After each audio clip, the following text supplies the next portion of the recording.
السلام عليكم ورحمة الله وبركاته، ازيكم عاملين ايه؟ يا رب تكونوا بخير في احسن حال. تعالوا بقى اقول لكم على احلى صينية لحمة ممكن تعملوها في حياتكم كلها بمكونات سهلة وبسيطة جدا. انا بحب الطريقة دي جدا، اقتصادية وجميلة.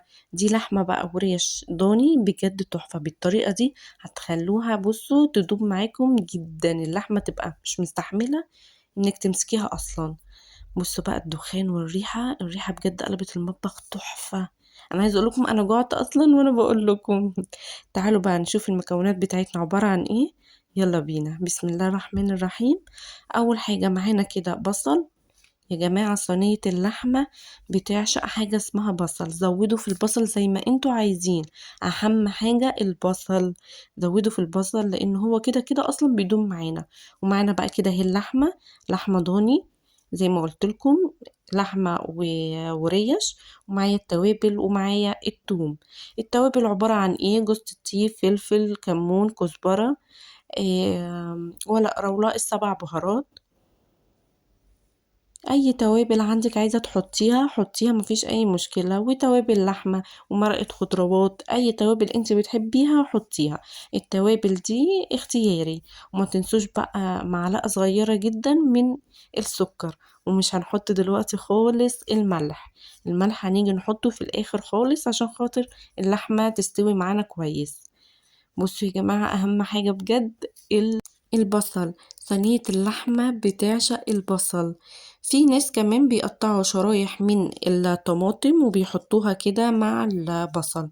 بس انا بحب ان انا اقطع البصل كده زي ما انتوا شايفين شرايح، والثوم وبس، بس تكفي. ما يعني ما بحطش عليه الطماطم زي ما انتي حابة. تعالوا بقى نحط اللحمة. حطينا اللحمة كده زي ما انتوا شايفين، اللحمة والريش بتاعتنا. وبعد كده يلا نضيف معانا البهارات اللي انا قلت لكم عليها.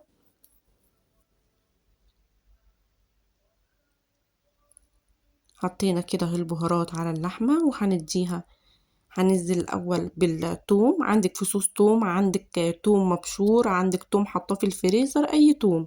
وهندي اللحمة بتاعتنا تقليبة كويس جدا عشان البهارات كلها تخش فيها.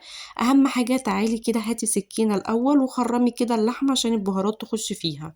هنسيبها بقى تهدم كده من 5 دقايق ل10 دقايق عشان البهارات، اللحمة تشرب البهارات كلها بتاعتها. مستعجلة اشتغلي على طول، حطيها على طول في الفرن. انا ببقى مشغلة الفرن كده من قبليها بحاجة بسيطة عشان يبقى كله كده سخن الفرن، واللحمة معايا تبقى حلوة. تعالي بقى كده نحط كده اللحمة بتاعتنا في الفرن. اهم حاجة يا جماعة، هنضيف على اللحمة مية، يا اما مية دافية يا اما مية مغلية.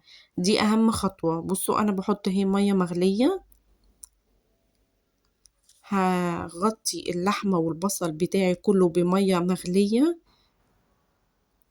او مية دافية عشان خاطر دي لحمة ضاني، فانا عايزاها تستوي معايا كويس جدا.